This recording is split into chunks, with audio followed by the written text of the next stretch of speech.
नमस्कार, राज की बात में आपका स्वागत है। आज हम बात करेंगे तेलंगाना में भारतीय जनता पार्टी के बढ़ते आधार की, बात करेंगे केसीआर की परेशानी की, कांग्रेस में बगावत की और 20 से ज़्यादा कांग्रेस और टीआरएस के विधायकों के बागी होने की। कांग्रेस में भगदड़ मची हुई है, जिसके कारण उनके नेता भारतीय जनता पार्टी में शामिल हो रहे हैं। टीआरएस के कुछ नेता इस बीच भाजपा के संपर्क में आए और भाजपा में शामिल भी हुए हैं। कुछ लोगों ने पार्टी छोड़ी है और इंतजार कर रहे हैं कि कब उन्हें हरी झंडी मिले और वो भाजपा का दामन थामे। यानी कि तेलंगाना में टीआरएस के अंदर भी बगावत हो रही है और कांग्रेस के अंदर भी विधायक से लेकर नेता बागी हो गए हैं। ये स्थितियां ऐसी हो गई है कि तेलंगाना के चीफ मिनिस्टर के चंद्रशेखर राव पूरी तरह से परेशान हो गए हैं। उनकी परेशानी इतनी बढ़ गई और भारतीय जनता पार्टी से वो इस कदर नफरत करने लगे हैं कि नीति आयोग की बैठक का भी उन्होंने बायकॉट कर दिया। पिछले दिनों जो नीति आयोग की बैठक हुई थी, उसमें 2 राज्य के मुख्यमंत्री ऐसे थे जिन्होंने आने से मना कर दिया। वो केंद्र की भारतीय जनता पार्टी की सरकार के साथ कोई बैठक करना नहीं चाहते थे। एक मुख्यमंत्री थे नीतीश कुमार।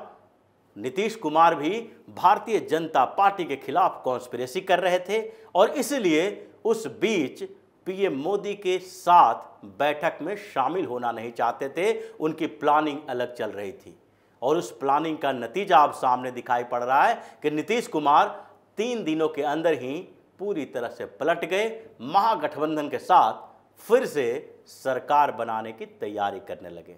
लेकिन दूसरी तरफ तेलंगाना में भी एक भयानक राजनीतिक बवाल चल रहा है।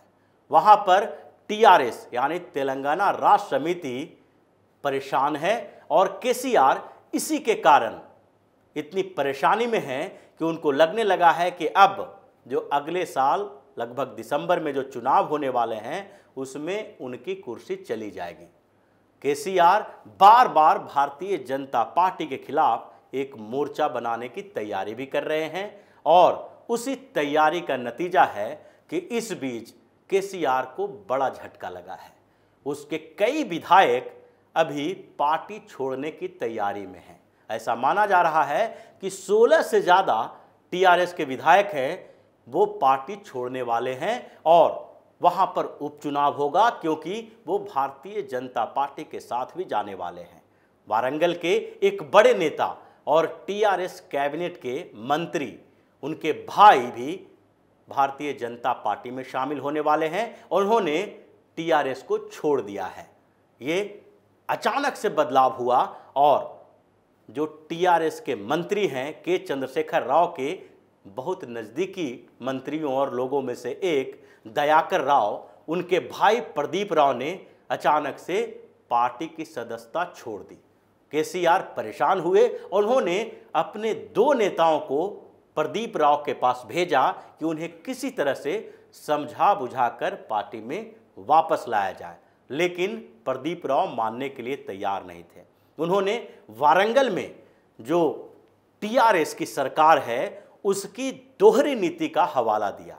बार बार वो केसीआर की राजनीति पर सवाल उठाते रहे और उन्होंने कहा कि वारंगल के क्षेत्र में जहां के 12 विधायकों में से 11 विधायक टीआरएस के हैं, उस क्षेत्र का विकास टीआरएस नहीं कर रही है।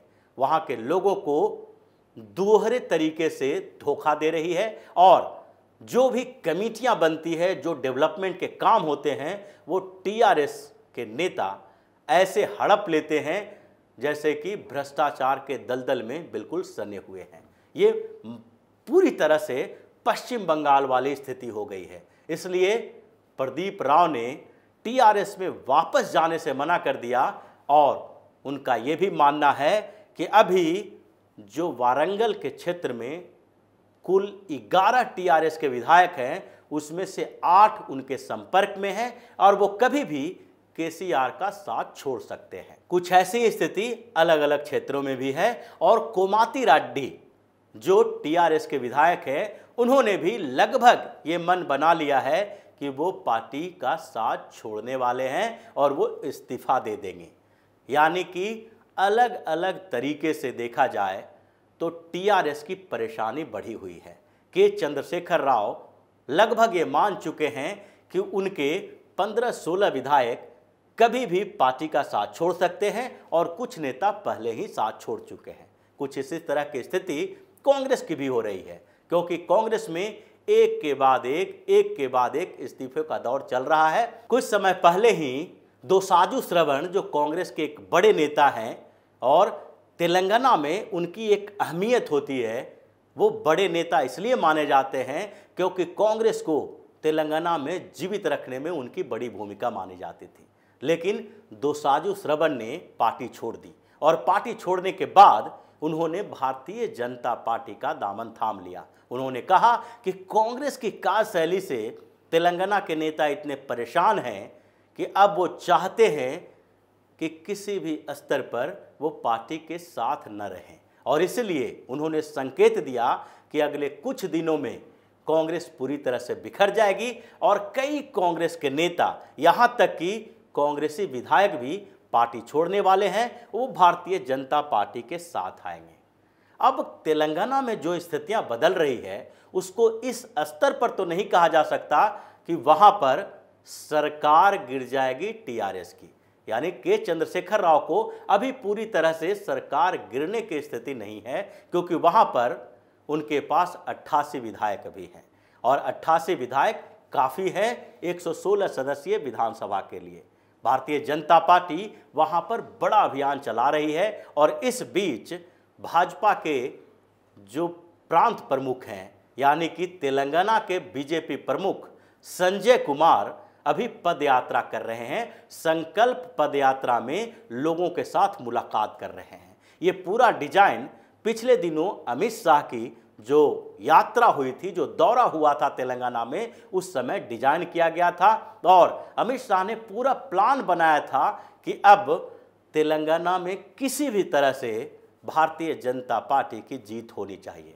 हालांकि अब तक तेलंगाना में भारतीय जनता पार्टी का बहुत बड़ा बेस पिछले चुनाव तक नहीं रहा था, चाहे 2014 के चुनाव की बात करें या उसके बाद 2018 के दिसंबर के चुनाव की बात करें, क्योंकि उस समय केसीआर को लग रहा था कि अभी जो राज्य बनाने में उनकी अहम भूमिका रही है, जो भूख हड़ताल का दौर रहा था और जो लोगों ने उन्हें अलग राज्य बनाने के लिए जो उनकी मांग थी उसको सपोर्ट किया था, उसका खुमार बचा हुआ है। इसलिए करीब करीब 9 महीना पहले ही उन्होंने चुनाव की घोषणा कर दी थी, सरकार से इस्तीफा दे दिया था और इसलिए दिसंबर 2018 में ही चुनाव कराने पड़े और टीआरएस को इसका फायदा मिला। लेकिन उसके बाद धीरे धीरे स्थितियां बदल गई और 2 साल के बाद ही जब ग्रेटर हैदराबाद म्युनिसिपल कॉरपोरेशन का चुनाव हुआ तो उस समय भारतीय जनता पार्टी ने पूरी ताकत झोंक दी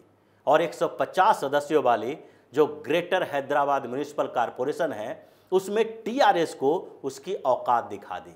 हालांकि सबसे बड़ी पार्टी के तौर पर टीआरएस ही रही, लेकिन टीआरएस को वोट का भी नुकसान हुआ और उसके साथ साथ सीटों का भी नुकसान हुआ। टीआरएस को उस चुनाव में 43 सीटों का नुकसान हुआ, जबकि भारतीय जनता पार्टी 4 से 48 पर पहुंच गई, यानी 44 कारपोरेशन के सीटों का फायदा भाजपा को मिला।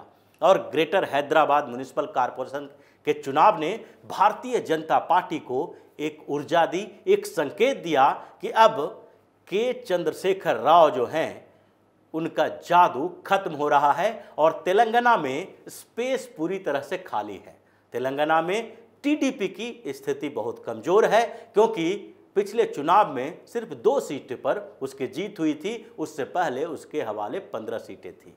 कांग्रेस भी धीरे धीरे नीचे गिर रही है और आंध्र प्रदेश से अलग होकर तेलंगाना बनने के बाद कांग्रेस की स्थिति भी वहां कमजोर है।